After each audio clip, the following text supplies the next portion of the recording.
أهلا بيكم في فيديو جديد من سلسلة فيديوهاتنا عن التسويق. والنهاردة هنتكلم عن موضوع مهم جدا وهو التسعير. تفتكروا ليه التسعير ده شيء أساسي في التسويق؟ وإزاي نقدر نطور استراتيجية تسعير تخدم الشركة وتضمن ربح كويس؟ يعني مش مجرد إننا نحدد سعر وخلاص، لا طبعا، القصة أكبر من كده بكتير. التسعير مش بس بيأثر على الربح اللي بتعمله الشركة، ده كمان بيأثر على صورة المنتج في عقل الزبون وكيفية تقبله للمنتج ده. في الفيديو ده هنتعمق أكتر، هنشوف ليه التسعير مهم في عالم التسويق، وهناخد خطوة بخطوة ونشوف إزاي ممكن نطور استراتيجية تسعير تكون فعالة وتضمن لشركتك النجاح والتفوق في السوق. يلا نبدأ ونشوف التسعير ده ليه مهم وإزاي ممكن نحسن منه لصالح البيزنس بتاعنا. التسعير، على عكس فكر كتير من الناس اللي بيقللوا من أهمية عنصر التسعير في المزيج التسويقي، فاللي بيتعمق أكتر في التسويق بيعرف الأهمية الكبيرة اللي بيلعبها التسعير في نجاح المزيج التسويقي بشكل خاص ونجاح العملية التسويقية بشكل عام. طيب ليه التسعير مهم؟ لأن ممكن يكون السعر هو الميزة التنافسية اللي الشركة تشتغل عليها في تسويقها للمنتج، والغلطة الكبيرة واللي بتقع فيها الشركات إنها بتفتكر إن كل ما السعر ينزل كده المشتري هيبقى سعيد، ودي طبعا غلطة كبيرة، لأن ممكن السعر القليل يحقق مبيعات وأرباح على المستوى القريب، بس بيضعف صورة الشركة على المستوى البعيد ويحطها في صورة ضعيفة رديئة صعب تتغير بعد كده في أذهان المشترين. التسعير مهم لأن المشترين غالبا بيربطوا السعر بالكفاءة والجودة، ومعنى كده إن تسعيرك هيبقى دليل ذهني على جودة أو ضعف منتجاتك وخدماتك. التسعير بمعنى أصح هو عنصر رئيسي في استراتيجية تكوين الصورة الذهنية واللي بتكونها الشركات في أذهان العملاء، اللي هي البوزيشننج. يعني ممكن تستخدم واحدة من الاستراتيجيات اللي بتربط الجودة بالسعر، زي سعر أقل لنفس الجودة، أو سعر أعلى لجودة أعلى، أو نفس السعر لجودة عالية، وطبعا زي ما شفت في فيديو الاستراتيجية التسويقية. كمان أهمية التسعير الصح هتشوفها في تحقيق الشركة للأرباح. فمثلا لو الشركة بتنتج منتج غذائي وقللت سعر جنيه واحد بس عن السعر المثالي واللي كانت هتجذب بيه نفس العدد من المشترين، الجنيه ده لما تشوف قيمته بالمقارنة مع عدد اللي بيشتروا المنتج هتلاقي إن الشركة بسبب التسعير الغلط خسرت آلاف الآلاف أو حتى الملايين. وبرضه العكس صحيح، فلو الشركة زودت السعر جنيه واحد بس زيادة عن السعر المثالي هتقل نسبة المشترين للمنتج وهتخسر الشركة كتير بفقدان المشترين دول. تعال بقى نتكلم عن طرق وأساليب التسعير وإزاي ممكن نطور استراتيجية التسعير. للأسف مفيش ولا هيكون في طريقة تسعير واحدة وثابتة علشان الشركة تستخدمها في تطوير استراتيجية التسعير، لكن في نموذج تسويقي تقليدي ممكن تمشي معاه علشان تطور استراتيجية التسعير المناسبة للمنتج أو الخدمة اللي بتقدمها. وأول استراتيجية هنتكلم عنها، حدد الشريحة السوقية المناسبة ليك وللمنتج بتاعك بدقة، الماركت تارجتس. ودي خطوة طبيعية ومنطقية جدا، مش بس قبل ما تطور عنصر التسعير، لكن دي طبيعية ومنطقية وضرورية قبل ما تطور عناصر المزيج التسويقي سواء منتج أو توزيع أو دعاية. والترتيب هنا منطقي لأنك في خطتك التسويقية بتبحث السوق وتقسمه وتستهدف الشريحة المناسبة في خطوة الاستراتيجية، وبعد الاستراتيجية بتطور برنامج تسويقي كامل متكامل واللي بيضم منتج وتسعير وتوزيع ودعاية. تحديد الشريحة السوقية المناسبة واستهدافها قايم على نفس معايير التقسيم المنطقية، يعني هتقسم السوق على أساس جغرافي، مناطق وبلاد وأحياء وكثافة سكانية، وأساس ديموغرافي، توزيع السكان والدخل والنوع والديانة والسن، وأساس نفسي، مستوى المعيشة وأسلوب الحياة والصفات الشخصية، وأساس السلوك الشرائي للناس، درجة الولاء وطريقة الشراء وموسميته. التقسيم ده بيأثر بشكل مباشر على طريقتك وأسلوبك في التسعير، فاختلاف المناطق وطبيعة الناس وصفاتهم وأسلوب معيشتهم وسلوكهم الشرائي أكيد هيؤدي لاختلاف في وجهات النظر تجاه السعر، زي بالظبط ما هيؤدي لاختلاف في طريقة تقبلهم للمنتج والتوزيع والدعاية. وبالتالي الصح إن الشركة هتغير السعر على حسب التقسيم ده، خصوصا في حالة إنها بتمشي مع سياسة التركيز على شرائح معينة واللي هي النيش، أو سياسة تغيير برامجها التسويقية حسب كل شريحة سوقية. تاني استراتيجية، قدر حجم السوق المحتمل من الناس اللي ممكن تشتري المنتج بتاعك، الماركت بوتنشال. السوق المحتمل ده هو كل الناس اللي محتاجاه وعندها الرغبة في المنتج أو الخدمة اللي بتقدمها الشركة. الخطوة ديت هتساعدك تعرف حجم الطلب المتوقع، وبالتالي كمية المنتجات أو الخدمات اللي هتبيعها، وبالتالي السعر المناسب اللي هيحقق لك الربح المطلوب. تالت استراتيجية، طور الاستراتيجية الذهنية اللي هتمشي بيها، البوزيشننج استراتيجي. في الاستراتيجية التسويقية كنا بنقول إن كل شركة هتبني الصورة عن منتجها أو خدمتها في أذهان الناس بالتركيز على ميزتها التنافسية المختلفة. يعني شركة هتركز على إنها الأولى أو الأسرع أو الأشهر أو الأكبر أو الأقوى، وهكذا. خطوة تمييز المنتج وتكوين صورة ذهنية ليه بمعنى البرودكت بوزيشننج مهمة في تحديد التسعير جدا، لأن ممكن تطور صورة ذهنية عن المنتج توحي إن هو عالي الجودة وبالتالي ما ينفعش تعمل ليه سعر قليل، أو ممكن الصورة اللي بتبنيها تركز على حاجة غير الجودة، وساعتها هتختار تسعير مناسب أكتر للصورة الذهنية اللي بتكونها عن المنتج. الاستراتيجية الرابعة، حدد دور التسعير في مزيجك التسويقي. زي ما اتكلمنا قبل كده عن فكرة المزيج التسويقي وليه اتسمى مزيج تسويقي، وهو إن المزيج ده بتغيره على حسب أهدافك وإمكانياتك وسوقك المستهدف، وبالتالي أنت محتاج تعرف دور التسعير في المزيج التسويقي الجديد اللي هتكونه علشان يناسب أهدافك. هنقول مثلا إن شركة صينية نزلت موبايل جديد للسوق المصري. دلوقتي الشركة الصينية مش هتركز على الدعاية قوي ولا على جودة المنتج، لكن هتركز على التوزيع وإن المنتج ده يبقى متاح في كل مكان، وكمان هتركز جدا على التسعير. هتركز على التسعير زي ما اتفقنا، يعني هتقلل السعر بحيث يكون ميزة تنافسية ليها. شركة نوكيا في المقابل هتنزل موبايل جديد، مزيجها التسويقي هيركز قوي على منتج عالي الجودة بإمكانيات متميزة، وهتركز على الدعاية علشان الناس تعرف المنتج ومميزاته، وهيكون تركيزها أقل على التوزيع. الناس اللي هتعجب بالمنتج هتسأل عليه وتاخده من الوكلاء وأماكن التوزيع الرئيسية، وتركيزها برضه هيكون قليل على تسعير يعني سعر عالي. الشركة الصينية الأولى وبعديها شركة نوكيا بيقدموا نفس المنتج، لكن كل شركة ليها مزيج تسويقي مختلف بيخدم أهدافها، وبالتالي تركيز كل شركة من الاتنين على العناصر التسويقية في المزيج التسويقي طبعا اختلف. الشركة الصينية بتدي اهتمام أكبر بعنصر التسعير، سعر أقل كميزة تنافسية، وشركة نوكيا مش أكبر تركيزها على التسعير لأنها بتعوضه بالمنتج القوي. اختلاف المزيج التسويقي للشركتين هو السبب في تغيير الاستراتيجية التسعيرية، وديت طبعا هي أهمية خطوة تحديد المزيج التسويقي قبل التسعير. الاستراتيجية الخامسة، قدر حساسية السوق المستهدف للتغيرات في السعر في المنتج اللي بتقدمه. البرايس إلاستيسيتي، معنى مرونة السعر هو مقدار التغير في حجم الطلب على المنتج مع تغير السعر، وهو ببساطة يعني كام عدد الناس اللي هيقلوا أو هيزيدوا لما السعر يتغير. فممكن مثلا حجم السوق اللي كان بيشتري المنتج يقل 1% لو السعر زاد جنيه، أو يقل 5% لو زاد 2 جنيه، أو يزيد 4% لو قل 3 جنيه، وهكذا. كمان بالمناسبة مش شرط تكون العلاقة عكسية كده، لأن بالتجربة في السوق هنلاحظ إن في منتجات وخدمات لما يزيد سعرها بيزيد عدد الناس اللي بيشتروها أو بيستخدموها، وده الأسباب من ضمنها وأشهرها إن ناس كتير بتربط ما بين السعر والجودة بمنطق الغالي تمنه فيه. والظاهرة دي عموما موجودة في الخدمات بدرجة أكبر من وجودها في المنتجات. عموما في منتجات وخدمات السعر فيها مرن جدا، أو بمعنى أصح حساسية الناس بتبقى عالية جدا لأي تغير في السعر، وده بيظهر بشكل واضح في المنتجات الغذائية مثلا. يعني علبة اللبن أو السمنة أو الرز لما يزيد سعرهم حتى لو بشكل بسيط مقارنة بالمنافسين هيقل الطلب على منتج الشركة بشكل كبير، وهيروح الناس للمنتجات المنافسة، طبعا مع ملاحظة إن المنتجات ديت في حد ذاتها السعر فيها مش مرن خالص. بمعنى إن لو المنتج نفسه اللبن أو الأرز أو السمنة أو الجبنة زاد، هتفضل الناس برضه تشتري ومش هيتأثر الطلب، لأن دي منتجات غذائية صعب الناس تستغنى عنها أو تقلل شرائها. والعكس بقى بيحصل في المنتجات اللي فيها درجة أعلى من الرفاهية زي الموبايلات أو أجهزة الاتصالات والتكنولوجيا عموما، واللي السعر فيها بيبقى مش مرن.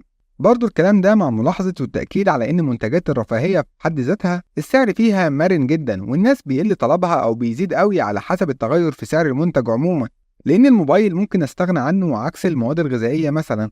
بتقدر مرونة السعر ديت عن طريق البيانات المتاحة عن مرونة السعر للمنتجات والخدمات المعروفة والشائعة. ولو احتجت تعرف حساسية الطلب ناحية السعر لمنتج معين ممكن تستخدم طريقة التجربة، ودي طبعا طريقة عرفناها في جزء البحوث التسويقية. لو ما شفتش الفيديو ضروري ترجع تشوفه. واللي بتبقى المشكلة فيها انك حابب تعرف العلاقات ما بين المتغيرات، الكاجوال ريسيرش. ومن الطرق المشهورة مثلا انك بتغير عنصر السعر في كذا مكان وكذا زمان مع تثبيت العوامل الباقية. يعني مثلا لو ماكدونالدز عايز يعرف هيقل الطلب قد ايه لو زود السعر على وجبة معينة، فممكن يزود سعر الوجبة في فرع او مكان ويسيبه زي ما هو في فرع او مكان تاني، ويشوف الاختلاف في حجم الطلب على الوجبة هيكون ازاي، مع طبعا تثبيت كل المتغيرات التانية زي مثلا الدعاية وخدمة العميل وجودة المنتج.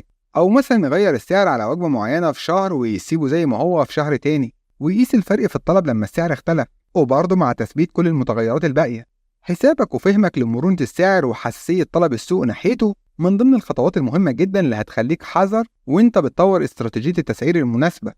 الاستراتيجية الستة، احسب تكاليفك كلها سواء الثابتة الفيكسد كوست أو المتغيرة الفاريبل كوست. من ضمن وأهم العوامل اللي هتأثر على تسعيرك للمنتج أو الخدمة هو التكلفة. من المعروف إن طريقة التسعير على أساس التكلفة الكوست بلس برايسنج هي من أشهر أنواع التسعير، وفيها شركة بتحسب التكلفة المتغيرة زي تكاليف الإنتاج والتسويق لكل واحدة من المنتج، وممكن كمان تشوف التكلفة الثابتة لكل منتج. هتقسم التكاليف الثابتة الكلية على عدد الوحدات اللي بتنتجها، وتسعر بعد كده المنتج بتزويد هامش ربح على تكلفة المنتج. الطريقة ديت في التسعير وإن كانت ناجحة زمان وبتحقق أرباح للشركات وبتضمن طبعا إن الشركة إنها تغطي تكاليفها، لكن ما بقتش هي الطريقة الأصح في التسعير في زمن المنافسة القوية من الشركات، لأن المفروض إن في عوامل كتير غير التكلفة بتأثر على الشركة، زي أسعار السوق والمنافسين والسعر اللي هيقدر العميل يدفعه سواء كتير أو قليل، وحجم الطلب اللي بيحصل على المنتج، وعوامل كتير تانية غير عامل التكلفة اللي عاوزة الشركة تغطيها. وعلى الرغم من إن عامل التكلفة مش هو العامل الوحيد في حساب السعر، لكن يفضل هو من أهم العوامل والعناصر اللي الشركة لازم تحسبها وتحطها في حساباتها وهي بتسعر المنتج، لأنها بجانب إن هي عاوزة تسحب نصيب سوقي ماركت شير من العملاء، وعاوزة تعمل شهرة واسم في السوق البراند أويرنس، هي محتاجة كمان إنها تعمل أرباح، وده مش هيحصل لو سعر المنتج مش بيغطي تكاليفه. وإذا كان الموضوع ده إن السعر المنتج أقل من التكلفة ممكن بيحصل في حالات معينة ومحدودة جدا، زي كسب رضا عملاء مربحين أو التخلص من مخزون في آخر الموسم، إنما ما ينفعش تبقى ديت الحالة الدائمة لأي شركة فاتحة وهدفها الرئيسي الربح مش العمل الخيري. الاستراتيجية السابعة: حلل البيئة المؤثرة على الشركة، سواء بقى كانوا منافسين أو موزعين أو موردين أو بدايل أو حتى عملاء. دي من الخطوات المهمة جدا في نموذج التسعير، وهي خطوة طبيعية ومنطقية لأن الشركة مش بتشتغل لوحدها في السوق، وما ينفعش تعمل شركة تسعير على أساس التكلفة أو القيمة اللي بتضيفها بدون ما تشوف أسعار المنافسين وأسعار المنتجات البديلة، وتشوف كمان إيه السعر اللي بيحط الموزع لمنتج الشركة أو المورد للمادة الخام، ده في حالة إن المنتج بيحتاج مادة خام لتصنيعه أو دعم خارجي في تقديم الخدمة، وبيحتاج لموزعين لبيع المنتجات للمشتري النهائي، وكمان بيعرف الأسعار المناسبة أو المتعارف عليها وسط المشترين في السوق. معرفة قدرة المشترين المادية مهمة جدا، لأن الشركة لو قدمت المنتج أو الخدمة بسعر أكبر من إمكانيات المشترين هتفقد المشترين، ولو قدمته بسعر أقل من السعر اللي ممكن يدفعه المشتري هتفقد أرباح كانت متاحة في إيدها. وبالتالي لازم الشركة قبل ما تطور استراتيجية التسعير المناسبة تعرف إمكانيات السوق المستهدف المادية علشان السعر يكون في حدود الإمكانيات دي. الاستراتيجية الثامنة: حدد الهدف من التسعير البرايسنج أوبجيكتيف. أهداف الشركة من التسعير مش ثابتة وبتتغير من وقت للتاني ومن بيئة لبيئة ومن منتج لمنتج ومن مرحلة في دورة حياة المنتج لمرحلة تطوير المنتج أو تقديمه في السوق أو مرحلة النمو أو الثبات والنضج أو مرحلة الانحدار. من أشهر أهداف التسعير مثلا هدف تحقيق عائد على الاستثمار في المنتج Return on Investment أو ال ROI، وده بيكون الهدف الأهم واللي بيقلق أي شركة في البداية، لأن أهم حاجة بالنسبة لها إن هي على الأقل تغطي مصاريف استثمارها في المنتج اللي بتقدمه للسوق. ومن ضمن أهداف التسعير تحقيق نصيب سوقي أو ماركت شير، والسبب ده مثلا ممكن يخلي الشركة تقلل سعرها وتضحي بأرباح في مقابل زيادة عدد المشترين والمستخدمين لمنتجاتها وخدماتها، وسحب أرضية سوقية من المنافسين من أهم الأهداف اللي بتعوزها الشركة. واستهداف نصيب من السوق كبير على حساب الأرباح ممكن يكون خطوة استراتيجية بيتعود فيها الناس على منتج الشركة، وبعدها تبدأ الشركة تحقق الأرباح بسهولة أكبر. كمان من ضمن أهداف التسعير تحقيق أكتر أرباح ممكنة على المدى البعيد أو تحقيق أكتر أرباح ممكنة على المدى القريب، وده اللي ممكن يحصل على حساب سمعة واسم الشركة على المدى البعيد. ومن أهداف الشركة من التسعير كمان تثبيت السعر في السوق عند مرحلة معينة، وبعد ما تطمن الشركة من ثبات السعر عند مرحلة معينة تبدأ تنافس بمعايير تانية غير السعر. وشبيه للهدف ده تثبيت هامش الربح، وفيه بتحاول الشركة تثبت هامش ربحها واللي بتحسبها بنسبة فوق تكاليف المنتج، وبكده يفضل هامش الربح ثابت بصرف النظر عن تغير التكلفة. ممكن كمان يبقى هدف الشركة هو النمو الجروث، وبتطبق استراتيجيات النمو المختلفة واللي منها دخول أسواق جديدة أو تطوير المنتج للسوق الحالي. والشركة ديت هيختلف نظام تسعيرها عن الشركة اللي هدفها هو بس المحافظة على وجودها في السوق. ممكن يبقى من ضمن أهداف التسعير لفت نظر الناس للمنتج، وفي الحالة ديت هتستخدم الأسعار الدعائية. كمان من أشهر أهداف التسعير اللي كتير من الشركات خصوصا الشركات الكبيرة والمتحكمة في الأسواق هو تخويف الشركات من الدخول لسوقها أو خروج المنافسين والبدائل من السوق، وفي الحالة ديت هتبدأ تستخدم العروض الدعائية والتخفيض في الأسعار. طبعا في برضو أهداف أخلاقية واجتماعية، ومنها مثلا إن الشركة عاوزة تبني انطباع عند الناس إن أسعارها مناسبة وعادلة، أو إنها مثلا بتساعد في تنمية الاقتصاد أو مساعدة طبقات المجتمع الغير قادرة. الاستراتيجية الأخيرة والتاسعة، طور الاستراتيجية التسويقية المناسبة البرايسن استراتيجي. دلوقتي وبناء على الخطوات ديت هتبقى الشركة قادرة إنها تختار أنسب نظام تسعيري ممكن لمنتجاتها أو خدماتها، وده بعد ما قسمت خطوة اتخاذ قرار التسعير لخطوات أصغر حسب معايير عددية ودقيقة، زي قياس حجم الطلب المتوقع ومرونة السعر وحساب التكاليف الثابتة والمتغيرة على المنتج، ومعايير كيفية وتقديرية زي قياس قدرة المشترين المالية ومعرفة انطباعهم عن المنتج وقيمته، وكمان تركيبة السوق، منافسين وموردين وموزعين وعملاء.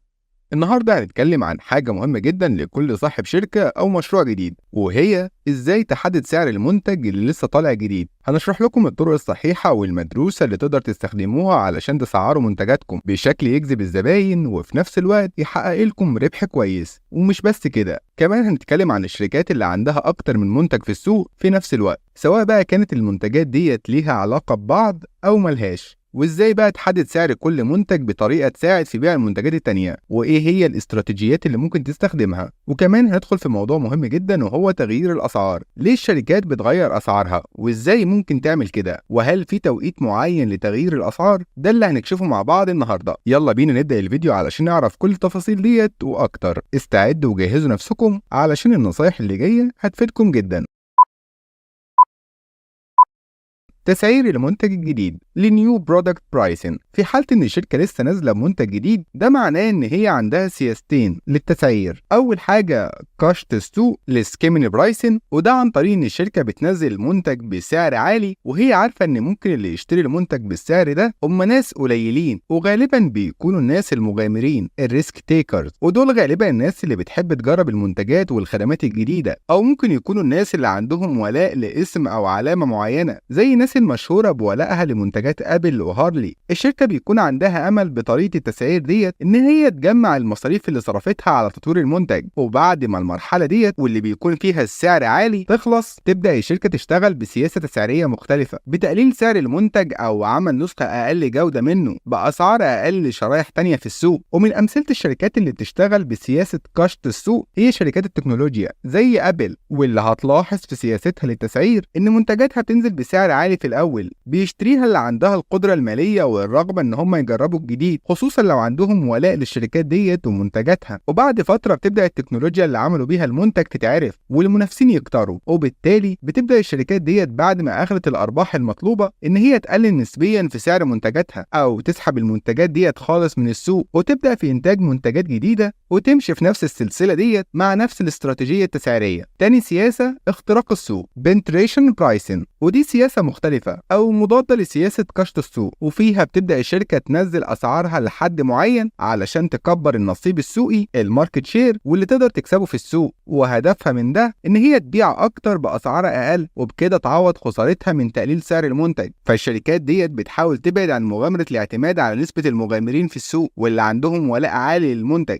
وبتقلل سعرها علشان تضمن إن هو يناسب كل الفئات. والسياسة ديت أحيانا بتسيء لصورة المنتج الجديد وبتربطه بالجودة القليلة زي المنتجات الصينية مثلا، واللي بتغزو السوق المصري. بتحاول تبيع بأقل سعر ممكن مع كميات كبيرة، وبكده بتعمل هامش الربح اللي كانت هتاخده لو سعر المنتج غالي، لكن تركيزها على السياسة ديت بيخلي ناس كتير تربطها بالجودة القليلة. دلوقتي هنتكلم عن تسعير منتجات الشركة. أغلب الشركات الكبيرة بتقدم أكتر من منتج في نفس الوقت، وممكن تبقى المنتجات ديت متشابهة وبتخدم سوق واحد، وساعتها بنسميه خط المنتجات البرودكت لاين. وأحيانا بتكون المنتجات ديت ملهاش علاقة ببعض وبنسميها بمزيج المنتجات البرودكت ميكس. عموما الشركة اللي بتنتج كذا منتج بيبقى عندها كذا طريقة للتسعير، وأول طريقة تسعير خط المنتجات البرودكت لاين برايسنج. كتير من الشركات بتنتج منتجات متشابهة على خط إنتاجها، وطريقة التسعير المناسبة في الحالة ديت إن الشركات بتبدأ تزود السعر على حسب درجة تغير جودة المنتج. فمثلا هتدخل محل ملابس هتلاقي بدلة ب 500 جنيه، بعدها بدلة ب 700، وبعدها ب 900، وهكذا. وفي الحالة ديت على الشركة إن هي تدي السبب لتغير الأسعار ديت وتربطها باختلاف الجودة. تاني طريقة للتسعير تسعير المنتجات الاختيارية Optional Product Pricing، وفيها بتقدم الشركة المنتج مرة بسعر، ولما بتزود عليه بعض الكماليات أو التحسينات بترفع سعره. وهي نفس فكرة العربية اللي من غير أي كماليات واللي بتبقى بسعر معين، ومع تزويد العربية بالكماليات بيزيد سعرها. والشركة كده بتقدر تكسب كذا شريحة في السوق، سواء الشريحة اللي محتاجة فارق السعر ده وتقدر تستغنى عن الكماليات اللي في العربية، والشريحة التانية واللي مش فارق معاها فارق السعر ده وتقدر تدفع للكماليات والإضافات الزيادة. تالت طريقة للتسعير تسعير المنتجات التكميلية، الكابتيف برودكت برايسنج، ودي فكرة المنتج اللي بيبقى قايم على عنصر أو أكتر تكميلي ليه، وهو كنز لأي شركة بتشتغل بالطريقة دي. وده ممكن يكون زي جيلت كماكينة حلاقة ريزورز اللي ليها تسعير، وشفرات الحلاقة الريزور بليد واللي ليها تسعير تاني منفصل، أو طابعات الاتش بي واللي برضه ليها تسعير، وملء الحبر الخاص بيها الكارتج واللي ليها سعر تاني، أو عربيات تويوتا الاقتصادية واللي بتكسب من أسعار قطع غيارها العالية. وهتلاحظ في كل الأمثلة ديت إن الشركات ديت ممكن تضحي بسعر المنتج الأساسي وإن ما يكونش عالي قوي، في مقابل إن مكسبها مستمر من المنتجات المكملة واللي الشركات نفسها هي اللي مسؤولة عن إنتاجها وبيعها. رابع طريقة للتسعير تسعير المنتجات الجانبية باي برودكت برايسنج، والتسعير ده بيكون في حالة إن الشركة عندها منتج أو شبه منتج بيفيض من عملية الإنتاج، زي مثلا الشركات اللي بتشتغل في منتجات الأخشاب وبيفيض عندها فوائد منتجات جانبية زي اللحاء ونشارة الخشب، والمنتجات ديت بدل ما الشركة ترميها بتسعرها تسعير مناسب، غالبا بيكون أقل كتير من سعر المنتج الرئيسي، وبتبيعهم للي بيحتاجوا المنتجات الجانبية دي. خامس طريقة للتسعير وآخر طريقة تسعير تشكيلة المنتجات، البرودكت بوندل برايسنج، ودي في حالة الشركات اللي بيكون عندها تشكيلة من منتجات بيشتريها الناس مع بعض. ومن أشهر الحالات في التسعير ده التسعير اللي بتعمله المطاعم الشهيرة زي ماكدونالدز وكينج برجر، واللي بيقدموا تشكيلات متنوعة من منتجاتهم بأسعار مختلفة زي وجبات الكومبو الشهيرة. دلوقتي هنتكلم عن آخر حاجة في الفيديو، تغيير الأسعار. أحيانا الشركة بتحتاج إن هي تغير أسعارها من وقت لوقت ومن مكان لمكان، وما ينفعش شركة تغير السعر في فترة كده بدون هدف أو سبب للتغيير. ومن أشهر أسباب وأشكال تظبيط الأسعار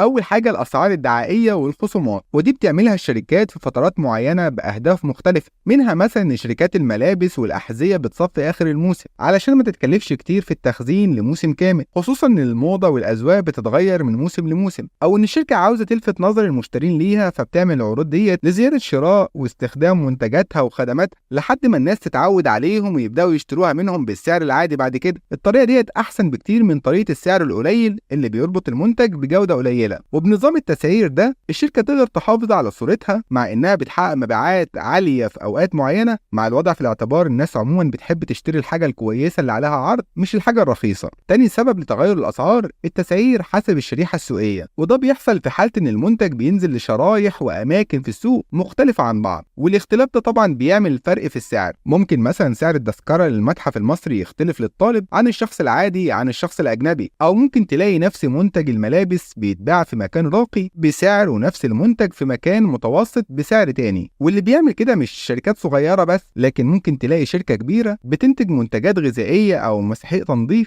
بيختلف سعر منتجها في القاهرة عن لما تشتريه من مكان في الصعيد أو القرى مثلا. تالت سبب التسعير النفسي، من أشهر أنواع التسعير، وفي الشركة بتحط سعرها علشان توحي نفسيا بانطباع معين عن جودة وقيمة المنتج عند المشتري. فمثلا الأسعار الشهيرة 9.99 أو 99 بتوحي بإن السعر لسه في شريحة سعرية معينة، وعلى الرغم من إنك ممكن تقول إن المشتري ما بيتخدعش بالأرقام ديت أو إن الموضوع مش بيفرق، لكن الحقيقة بتقول إن نفسيا بيتأثر المشتري بطريقة التسعير النفسية دي. أو من أمثلة النوع ده من التسعير إن الشركة ممكن تحط منتجها بالقرب من شريحة سعرية عالية، بدل ما الجزمة اللي ثمنها 90 مثلا تتحط في شريحة سعرية من 60 ل 100 هتحطها في شريحة السعر من 90 ل 140 علشان توحي إن الجزمة ديت في حيز جودة معينة. رابع سبب لتغير التسعير التسعير المتغير، وده تسعير المنتج حسب الظروف وبيتغير على حسب نتيجة التفاوض ما بين الشركة أو البايع والمشتري، الفصال بالبلدي. والتسعير ده على الرغم من إنه مساوئه زي إنه مش بيعكس شخصية الشركة ولا جودة منتجاتها، إلا إن كتير من الشركات في مجالات مختلفة بتلجأ ليه بسبب طبيعة مجالها. زي مثلا شركة تصميم وبرمجة المواقع الإلكترونية هتصمم ويب سايت لشركة، هتيجي شركة عميلة تطلب اللي عاوزاه في الويب سايت وهتعرض عليها شركة البرمجة سعر معين ممكن يكون بعيد عن السعر المتوقع من العميل، فيبدأ الطرفين في التفاوض. وزي ما باين من مثال إن التسعير المتغير ده بيتناسب أكتر مع مجال الخدمات. آخر طريقة للتسعير التسعير الدولي، وده بيبقى في حالة الشركة اللي بتصدر منتجاتها أو بتقدم خدماتها لأكتر من بلد، وفي الحالة ديت بيختلف التسعير حسب البلد. البلد وظروفها، والتسعير ده عموما نوع من التسعير حسب الشريحة السوقية.